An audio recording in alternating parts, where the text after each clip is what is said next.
All right, now, Chapter 9, the main focus in Chapter 9 is going to be the long-term liabilities. And we're going to be using a calculator or tables to solve a lot of the problems that we have there. But the first thing we're going to do is review current liabilities. Next week, the first thing I'm going to do is not only give you a self-assessment, but I'm also going to go over the operating cycle for Nike, just to show you how we're going to pull a lot of these ratios together. You know, there's a lot of ratios in the homework, just so you kind of have them on your radar screen. Next semester, we kind of we weave them in a lot better to the material, a lot more than we're doing now. And then we're going to look at not only review, accounts payable, review, accruals. We're going to look at contingencies, and then we're going to get into the long-term debt. So the first thing is, of course, making sure we understand, again, one of the first things I said, which wasn't all that long ago, this is kind of a short semester, that when we look at the accounting equation, we know that, of course, assets equal liabilities plus equity. Assets are uses of funds, and liabilities and equity are sources. This will become absolutely critical when we do the cash flow statement next Thursday. Again, these are the investments. It's part of investing activities, and liabilities and equity are part of a company's financing activities.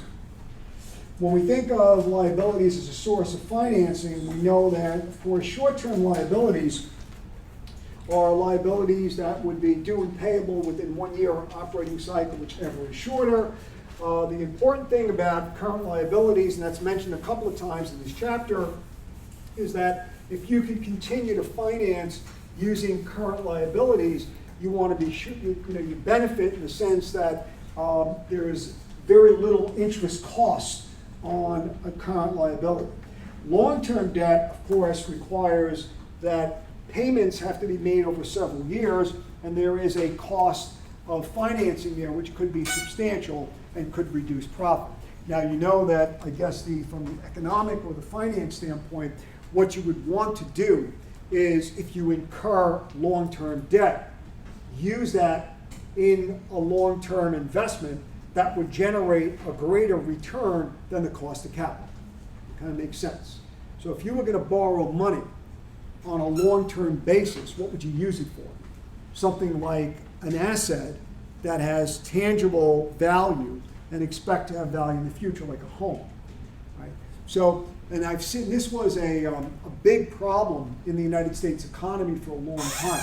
Home equity loans, or lines of credit that individuals were taking, were not used properly. They were borrowing money on a long-term basis, and they might be using them for auto repairs or to buy groceries. I mean, that doesn't work. There's no payback on those types of assets. If you were taking a line of credit to improve your home, just like if a company takes a line of credit on a long-term basis or borrows to improve its business, the return on that investment needs to be higher than the cost of borrowing, and that's known as leverage. When we've got financing that helps the company acquire assets that are used to generate profit. All right, so that's the backdrop, just the general backdrop for you. Now, what about current liabilities? Well, we know in the operating cycle, we're going to look at liabilities that are short-term, which means they're due and payable within 1 year operating cycle, whichever is longer. When we went through the balance sheet classifications, I had this notion of matching maturities. When you think about matching maturities, I think the more important issue here is not only do liabilities mature within 1 year operating cycle, they in fact use current assets in their liquidation. Right? So we talked about the idea of matching maturities. So we said that, you know, when you look at a balance sheet, when we look at these categories,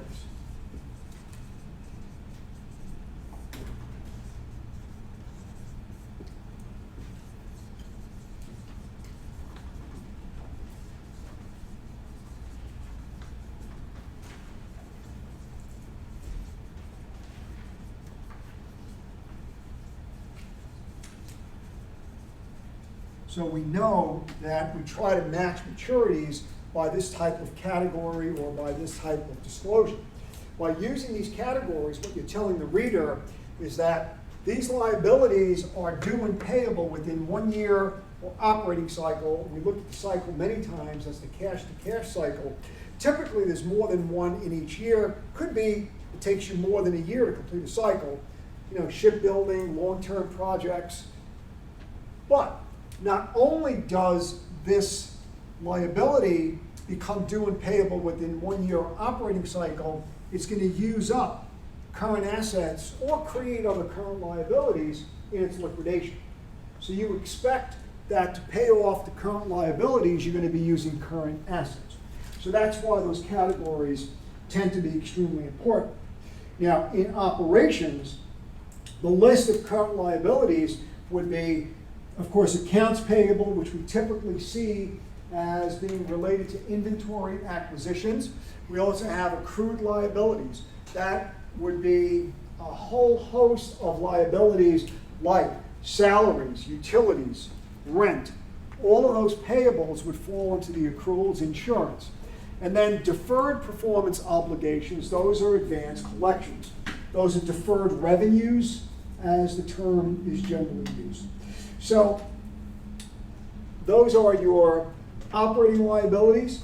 Also, in those, by the way, the operating liabilities would generally fall into, the other side of them would fall into selling general administrative expenses. So what's the other side of accounts payable? It's inventory, which leads to cost of goods sold. What's the other side of accrued salaries payable? It's salary expense. So there's usually a link between those and the, as I say on the bottom, between selling general administrative expenses. These other non-operating liabilities could be short-term, and they are typically related to interest expense. Now, short-term liabilities could be you borrow on a 30-day note.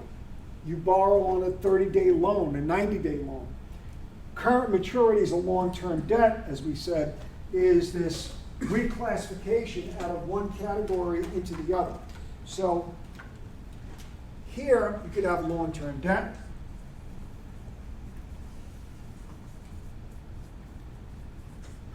And I gave you an example. I think I said, you know, you've got debt of $100,000 you borrowed for 25 years or 10 years, whatever it is. It's more than one operating cycle. The debt is due each year at a rate of $10,000 per year. So on this balance sheet, that would be 90, and the current portion is 10,000. Next year,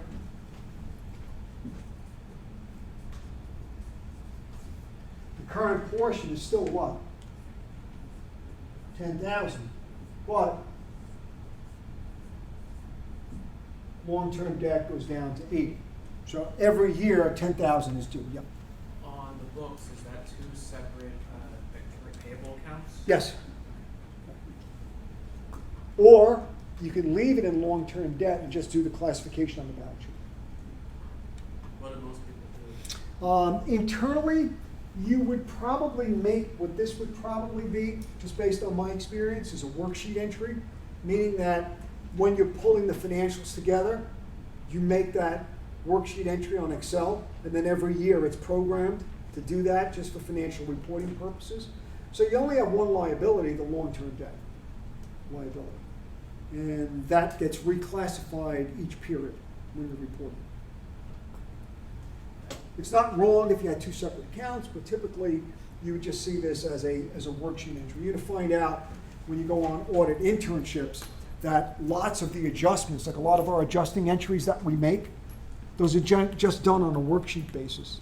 So for example, if I had to accrue salaries at the end of the year, I'll do that on the worksheet. I won't make the entries on my books because on my payroll, I would want the regular, I can't control the payroll. Let's say the payroll is done by ADP, comes in, it goes automatically into my system, debits salary expense, credits cash, right? So they're not paying off a liability, so they just do that on worksheets. So a lot of these adjustments are just worksheet entries, and I think this would be as well, just based on what I've seen. So the current portion of long-term debt moves into the current liability category because This liability is going to use up current assets in its liquidation. Now, to give you Walmart, their balance sheet, short-term notes, and then you've got accounts, accrued liabilities, accrued taxes, and then long-term debt, and then of course leases, which we'll talk about next semester. But the items that are highlighted are the portion of the liabilities which are most significant, which are their operating liabilities. And then of course now these are the non-operating liabilities, long-term debt, maturing in 1 year. Okay. All right, so any other questions on the classification? Any questions on the classification? And when we take a look at working capital, current liabilities become a critical issue because working capital is current assets minus current liabilities, and therefore you have to be sure you have sufficient current assets to pay off those obligations. All right, now, very quickly, I'm not going to spend much time on this unless you have questions, but again, just to review how these liabilities come about. If you're buying inventory, you would debit inventory and credit accounts payable. So that's how that current liability arises. When you sell, and again, I am going through these quickly, just to review them. When you sell, you debit accounts receivable and credit sales, but every time you sell something, we're going to record the cost of goods sold and reduce the inventory. Now, this had nothing to do with the current liabilities. The current liabilities, you notice, are still going to be on the balance sheet. So when you sell the inventory, it does not affect the accounts payable. Now, when you collect the receivable, debit cash, credit the receivable, and of course the balance of that accounts receivable, ignoring bad debts, would go down to 400. And for us, the most important piece of it is collecting the accounts payable, and of course you would debit the accounts payable and credit cash. Okay, so we should know these by now. Just make sure you're comfortable with that. And of course, this pays off the entire liability. Had a beginning balance of 8, you paid it off here, and it goes to 0.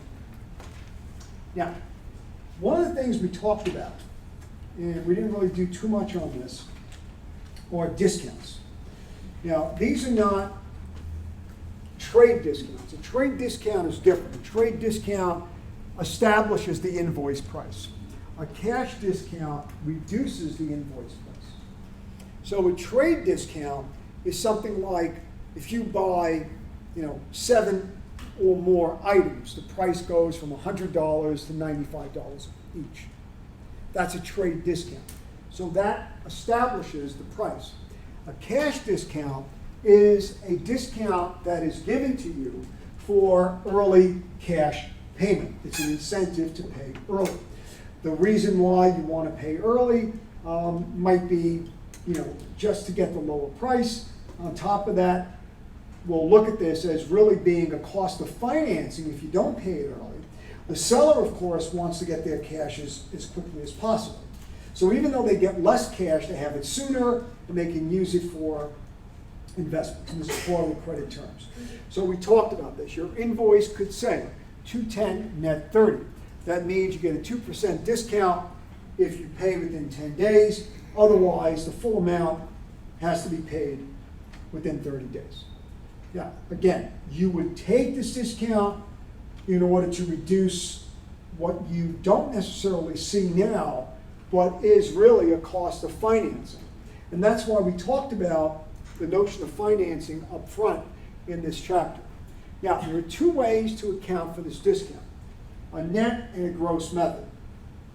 Under the net method, inventory and accounts payable are recorded net of the discount. This assumes you're going to take it. Under the gross method, it's just the opposite. You record everything at the gross invoice price, assume you're not going to take it, and if you do take the discount, then you reduce the inventory and accounts payable. So let's do the net method first. Let's say you buy $1,000 worth of merchandise on June 1st, and you get the credit terms 210 net 30. Now again, could be any terms, could be 115 net 30, 1% in 15 days. Payments made June 9th, you paid within the discount period, so you're going to get the discount. The discount is 2%, $20, and your net payment is going to be $980. Now, just to let you know that there is a cost of financing, because if you don't take the discount, and that means that that $20 is going to be due by not paying within 10 days, so paying 20 days later gives you a cost of about $1 a day, and the interest charge is about 37.2%. So by not paying within the discount period, you in fact incur a very significant interest charge.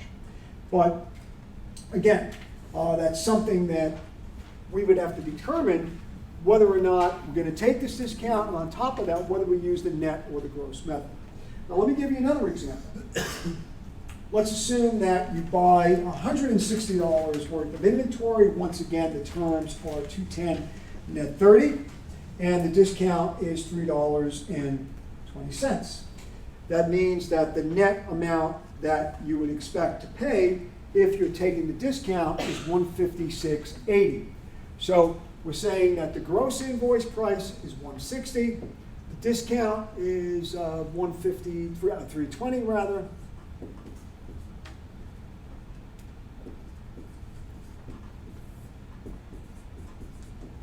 And $156.80 is the net amount.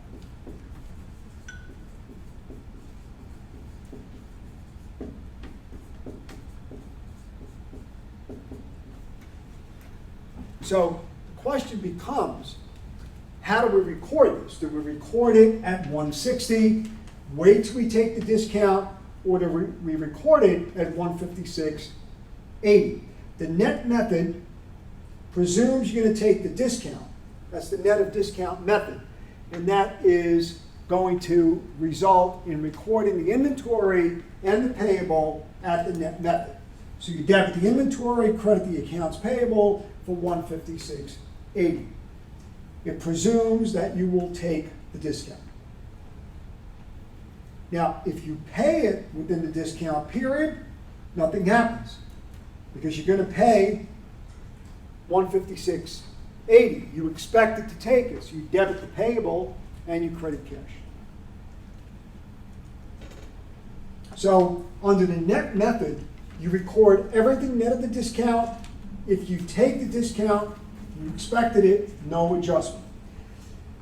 If you don't take the discount, that $380 is recorded like an interest expense. So that you would debit the accounts payable for $156.80, you would credit cash for $160, and the difference becomes interest expense. Discount lost is interest expense. Now, why is the net method a stronger method for companies? Because it keeps track of lost discounts. And that tells them how much money or how much it's really costing them by not taking the discount. By having a slower payment system, it's really they can keep track on how much it's costing them. On top of that, theoretically, and this is something we're going to keep expanding your thought process in accounting. What is the inventory really valued at? The inventory is really valued at $156.80. The $320 is an interest charge. So interest should not be added to the cost of this particular asset. It is capitalized in some cases, but it's not capitalized into inventory. So the inventory theoretically is worth $156.80. And the discount, if you take it, would not affect the inventory. And if you don't take it, it doesn't affect the inventory. It affects your cost of borrowing. So it becomes an interest cost. So under the net method, you presume you're taking the discount. If you don't take it, it then becomes interest expense.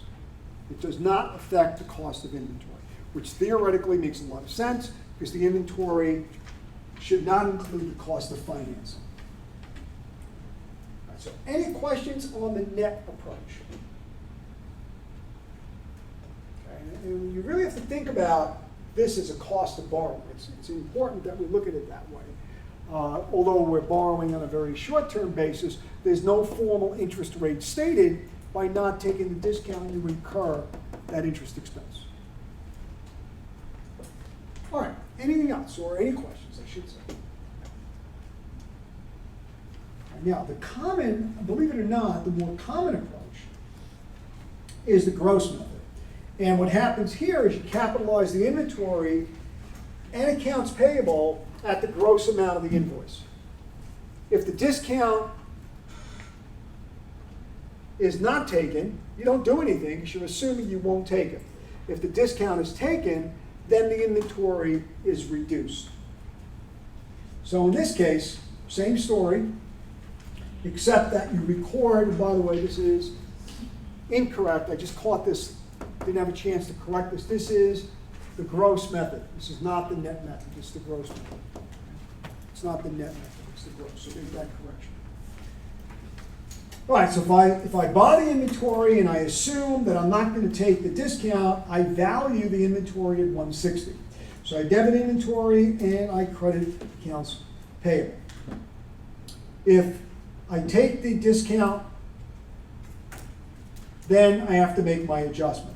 And when I take the discount, I pay off a liability of 160, and I pay that off with cash of 156.80, but notice the discount taken reduces the inventory. So the discount taken reduces the inventory. And if you don't take the discount, you don't have to do anything.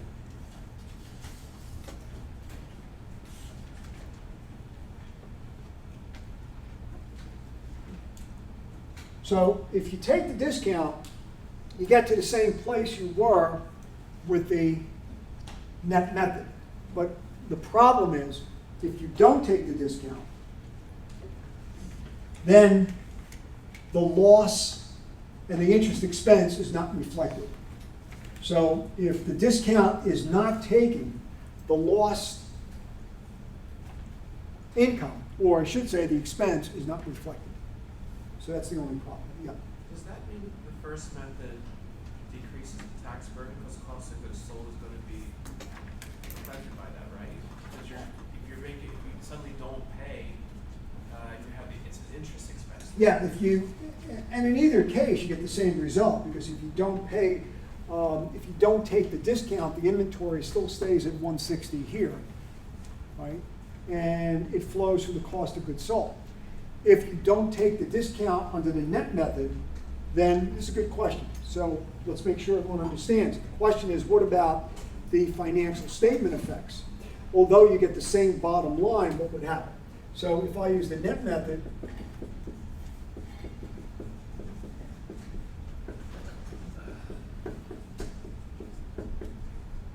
discount's not taken.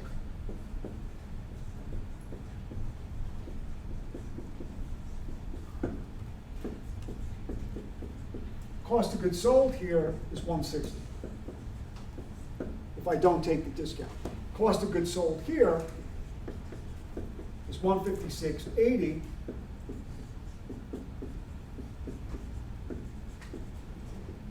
Interest expense is 320. So it's the same effect on net income.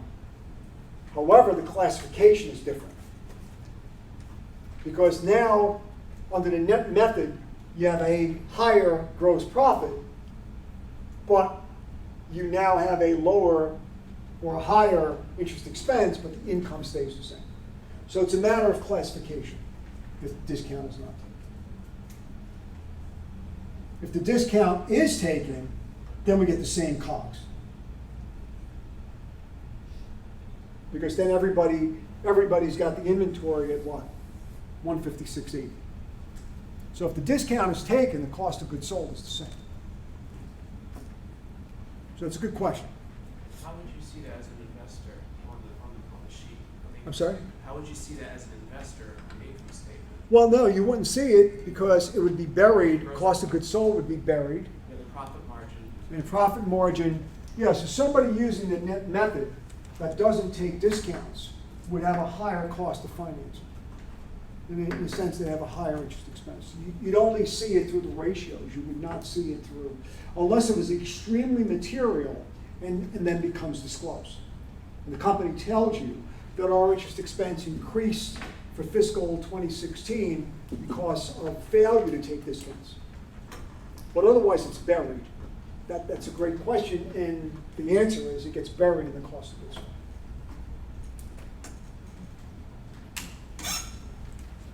Yeah. So just to like bring this all together, so when we look at the ratio of like inventory turnover, you Mhm. want to increase your inventory turnover to take advantage of the discounts. Right. Is that kind of? Yeah, if you did inventory turnover, cost of goods sold divided by average inventory, you'd actually, in the case of the gross method, you would show, if you didn't take the discount, it would look like you're turning your inventory over more. Okay. If it was material, if these discounts are significant, that's when it comes into, that's why these are good questions. But it's gotta be a situation where you've got huge amounts of discounts that will significantly impact those numbers. Because you're absolutely right, it does affect ratios, it does affect working capital. So it does have lots of effects in terms of the way the inventory is, counted. Yeah, good questions. All right, now, as I said, the gross method is used most often, but theoretically, the net method is correct. Because under the gross method, you're overstating inventory and cost of goods sold. Because really, there's two types, in a sense. This is, and we did this at the beginning of this chapter, this is an operating SG&A expense, this is a non-operating expense. So it misclassifies, the gross method misclassifies those types of costs. So very good questions. All right, so any other questions? Okay, so let me just, again, accounts payable, although it decreases net working capital, it will increase your profitability because of the fact that you don't have as much debt, less interest expense. Okay, so now, let me just set this up for you. We're going to just briefly look at these accrued expenses. And as I said, the main event here for us is really going to be the debt. So for these accrued liabilities, just to remind you, these are the adjusting entries that we made, whether they were wages, rent, utilities. We talked a little bit about income tax, interest, and warranties. The warranties we're going to talk about outside of this category, and we're going to treat these as part of the contingencies that we'll get to in this chapter. Okay. All right, last but not least, and we're going to break here, let me just remind you that, I think we did this quite a bit when we did our adjusting entries. By not making the adjusting entries, if you underestimate the accruals, you would overstate income and overstate retained earnings by having lower liabilities and expenses. So those accrued liabilities are critical to be sure that they're properly valued. You shift income sometimes by those adjustments. The timing and recognition could shift income. And of course, same thing is true by overestimating them. You could have too much expense, too much in your liabilities, and that would reduce your income and your retained earnings. Now, of course, unless you could do this every period, it catches up to you in the next period. Eventually, you'll have to face up to those accruals. If you had an example, by the way, adjusting entries, we talked about, someone asked me about the final, is it cumulative? I'm really going to start with adjusting entries. So, if you had the question with, the year end is a Wednesday and payday is Friday, you have 3 days at $100, you've got to accrue $300. You would debit the wage expense, credit wages payable, and then if that's the only thing you had, you would just pay that off like any other liability. So just to review this, but we'll go back over much more of this. We'll do a review for the final probably online. But when you pay off these liabilities, they're like any other obligation. Now, what you have not seen are contingent liabilities. So one of the things that we look at or think about when we look at accounts payable and accrued liabilities is that these are liabilities of known amounts. Contingencies are obligations that have an uncertain value. And these are liabilities that are not actual obligations, but they are potential liabilities that could occur depending on a future event occurring or not occurring. Like a lawsuit, like litigation is a contingent liability. Other contingent liabilities that we're going to look at are warranties. You sell a product, there's a liability to repair that product. That amount is uncertain. And the question is, how do you account for it? So there are three possible ways to account for a contingent liability. The first one is to actually record or accrue the liability in the accounts with related footnote disclosure. An example would be warranty expense is a contingency that we record. Another example would be, if you like, bad debts. Bad debts are contingencies that we actually record. Although we don't record a liability, we reduce an asset.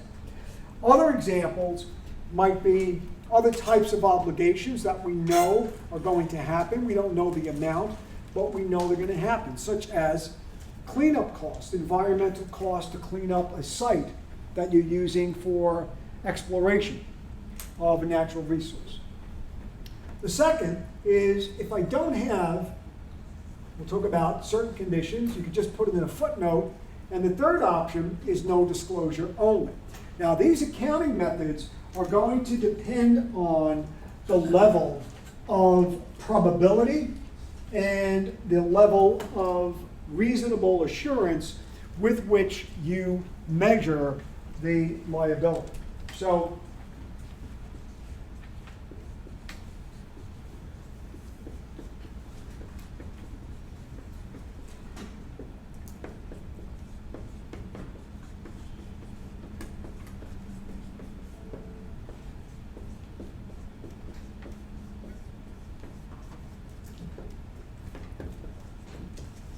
here are your options. You make the accrual and disclose it in the footnote, you only have a footnote, or you have no disclosure.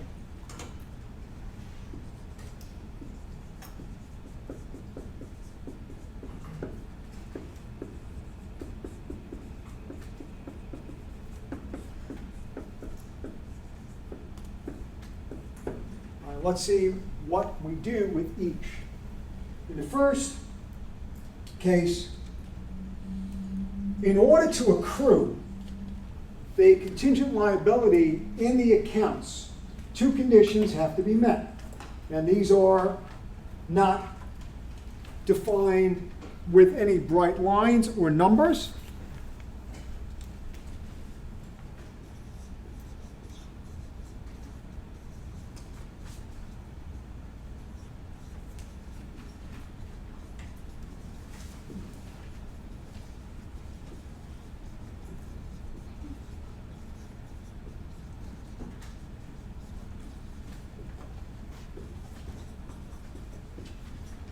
As of the balance sheet date, the loss is probable and subject to reasonable estimation.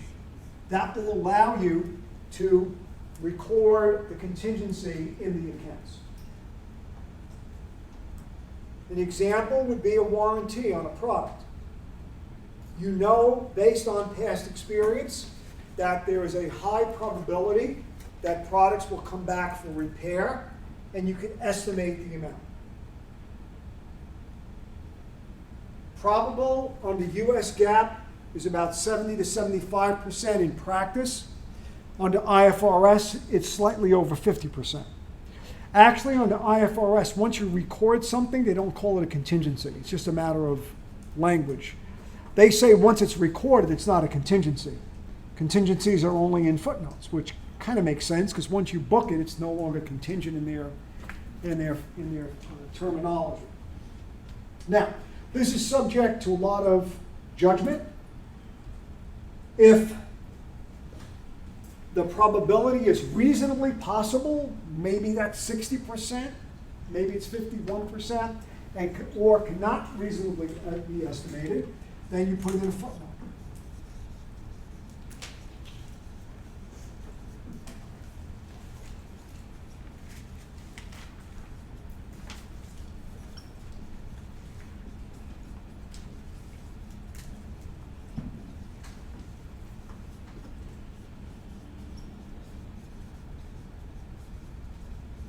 So an example here would be litigation. Typically, when you look at footnotes for corporations, you'll see, take a look at Apple's annual report, page after page of litigation. You know, patent infringement lawsuits.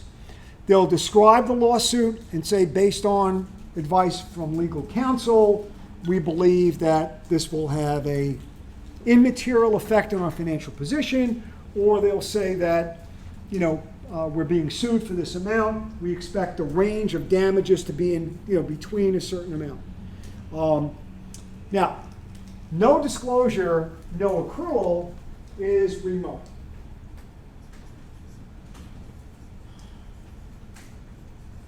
Now, my guess from practice is that you're going to disclose this anyway.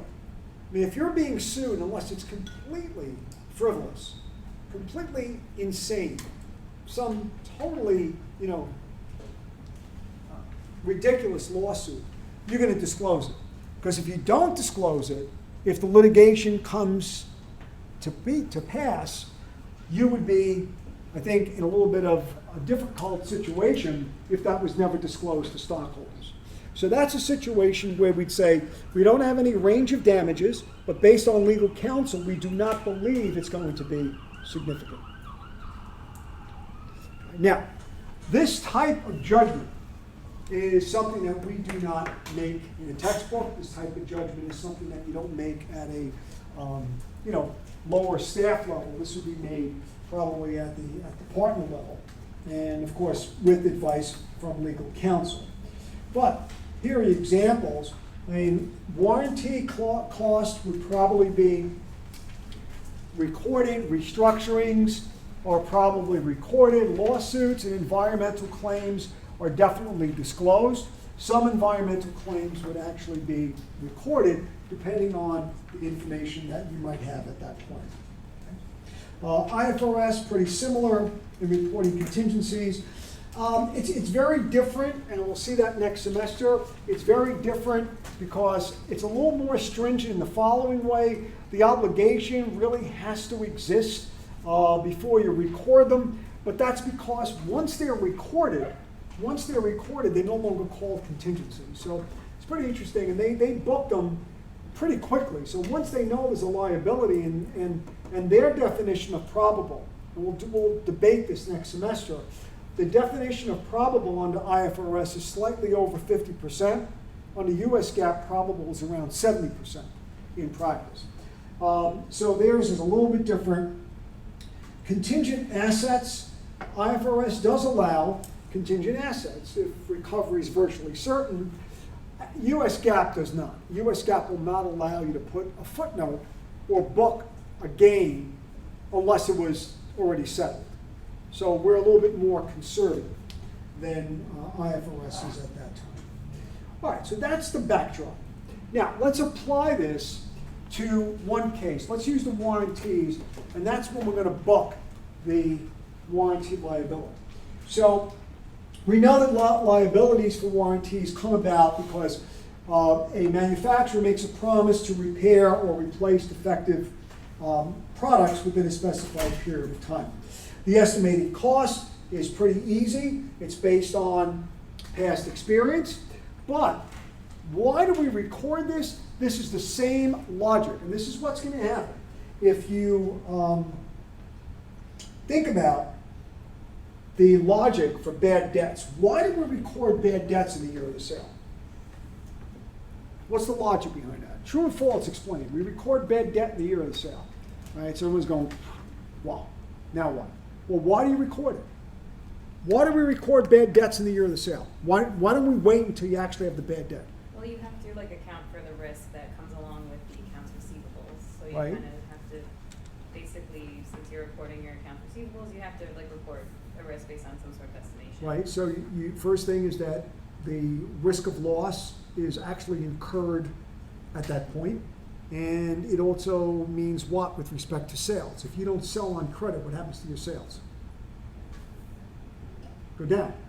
So the bad debt is a risk, it's a cost of selling on credit. Sales go up, your expense has to go up as well. So you match the bad debt expense against the higher sales revenue. What if you don't offer a warranty? Now, is a warranty a way to increase sales? Sure. I mean, just take a look at anytime auto sales are down, what happens? We just, all of a sudden, warranties used to be 1 year, then they went to 3. Now most companies are offering 4. Hyundai offers 10. So why are they doing that? It gives you an incentive to buy their product. So that cost has to be matched with the increased revenues from offering the warranties. Exactly the same logic. We don't wait until we repair the product because that risk of repair exists when you sell the product. It's the same logic. And as I said, you're going to go, and I'm going to keep saying this, and you won't believe me probably until a few years from now, but you could boil accounting down to about 10, maybe 15 key things or key issues, and matching and reporting expenses with revenues. Time after time, you're going to see that. Same logic.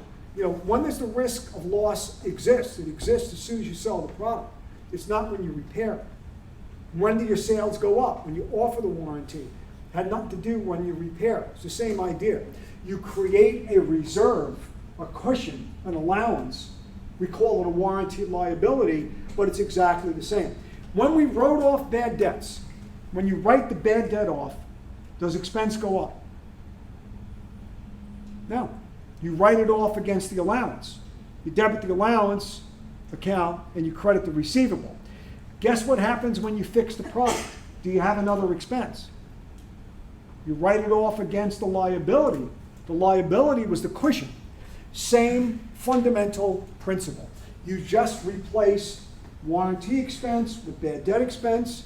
You replace accounts, the allowance for bad debts with a warranty liability. Same fundamental principle. So, let's say you've got this warranty for $2,000. In the year of the sale, you're going to debit the warranty expense and you're going to credit the warranty payable. The warranty liability is an estimated liability. This estimated liability is very similar to the bad debt allowance. Now, tomorrow, when we go over the homework problem wants you to use a balance sheet perspective. So, for example, if there was something already in this account and you need to have $2,000 in there, your expense would be less. All right, so we'll talk about those perspectives as well. And there's no issue on how you estimate here. It's not a balance sheet or an income statement method. You could take 2% of sales, and that still could give you a balance sheet perspective. But when I go through the homework, you'll see that. And again, when the repairs take place, you write them off against the cushion, the reserve. The estimated warranty liability is a reserve, just like the allowance for bad debts. So when you actually fix the product, there's no expense. When you actually fix the product, there is no expense. The expense is incurred in the year of the sale. When you fix the product 2 or 3 years later, it goes against that reserve. It goes against that cushion. Now, you could credit, I think I mentioned that, instead of crediting cash, you could credit inventory if you have to replace the product, parts, labor, whatever the case may be. Now, again, this is a pretty substantial part of companies' warranties. So here's HP, and they said they accrue estimated cost of product warranties at the time it recognizes revenue. exactly what we're saying here. They engage in extensive product quality programs, including monitoring, contract warranties and so on. They're also looking at their average call rates, and they estimate that amount. And based on that experience, based on their experience and failures outside their experience, it affects their estimates. And here's the reserve. Here's the account. So in 2014, they started out with $2,031,000. They accrued additional warranties. They satisfied settlements of $1,927,000, and 1956 is their ending balance. So it is substantial, especially for consumer product companies or tech companies. It could be fairly substantial. And you'll see these warranties in every company's balance sheet. And these are liabilities that sit on the balance sheet. Now, is this liability current or non-current? What do you think? What category? What classification? What is it going to depend on? Like how long the warranty is? Yeah, I mean, when, I know I erased this, but when is that liability going to use up current assets, or is it not going to use up current assets? If the warranty is a 1-year warranty, it's going to use up current assets, and you have it as current. If the warranty is 3 years, what do you think we do? 2/3 non-current, 1/3 is current. So the classification is based on when the expected drain on current assets is going to take place. And we usually straight line these. There's not much more we can do. We could use an expected value. We could use some expectations. I mean, there are things that we can do, but probably it would be on a straight line basis. All right, so that's the basics of warranties. I mean, there are others we'll look at as we go out throughout the curriculum. Now, before we do some questions, any questions on warranties, or any questions on anything we looked at so far? Because right after we do these questions, we're going to move right into long-term debt. Current just means within a year. Is that right? Was that current? Current just means within a year. Yeah, you expect if you sell a product this year and it has a 1-year warranty, you would treat it as a current liability. Okay.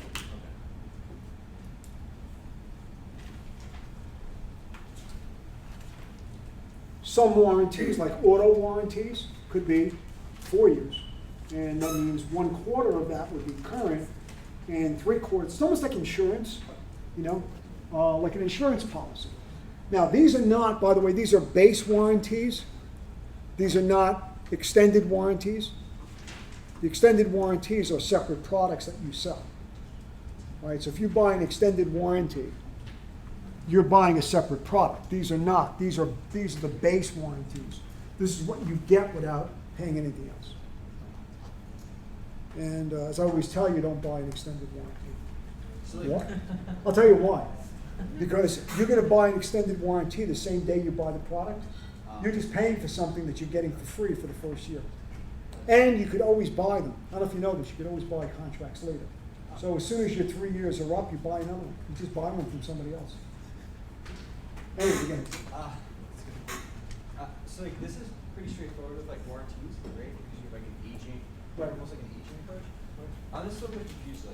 What about lawsuits? Do companies like Philip Morris doing cigarettes kills people? How do they determine? How do you estimate lawsuit? And also they have those billions. Yeah, now the lawsuit is going to be disclosed until it gets to the point where you know with a very high probability that you're going to lose the case. And then you would book it. So, and what about material out?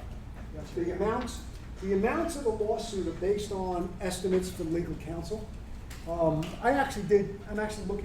doing more research on this right now, so you hit an interesting point for me, is that I did something like this years and years ago. And it's kind of obvious that if you track litigation in footnotes, the actual settlement is a lot less than what's in the footnote. That's why we don't book it, because you're being sued for $80 billion, and the final settlement, you don't know where it's going to land, right? So you only book it when it becomes highly probable that will be the final amount. Now, typically, an amount is not disclosed, If you have a range of possible losses, you disclose the midpoint or the best estimate, I should say. If not, you have the range Wow. in losses.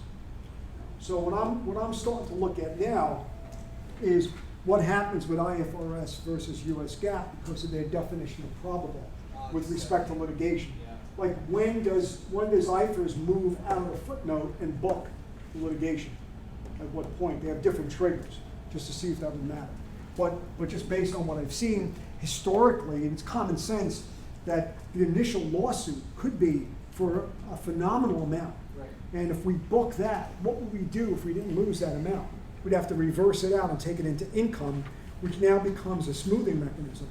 Because like, let's say this year, all right, you know what, I'm gonna book an $80 million loss. Then 5 years later, when they settle, you only lose, $5 million. Now you gotta reverse out $75 million. And how do you reverse it? You're gonna take it into income. So those are the kinds of things we try to avoid. We don't wanna be overzealous in booking losses when they're not as probable as they should be. Would they be sued for overbooking losses? By, like, If shareholders or something? if stockholders are misled in any way, yeah, there could be a class action. Ah, okay. Yeah, anytime there's you'd have to pretty much prove negligence. But anytime there's any kind of problem within the financial statements, you could get some litigation.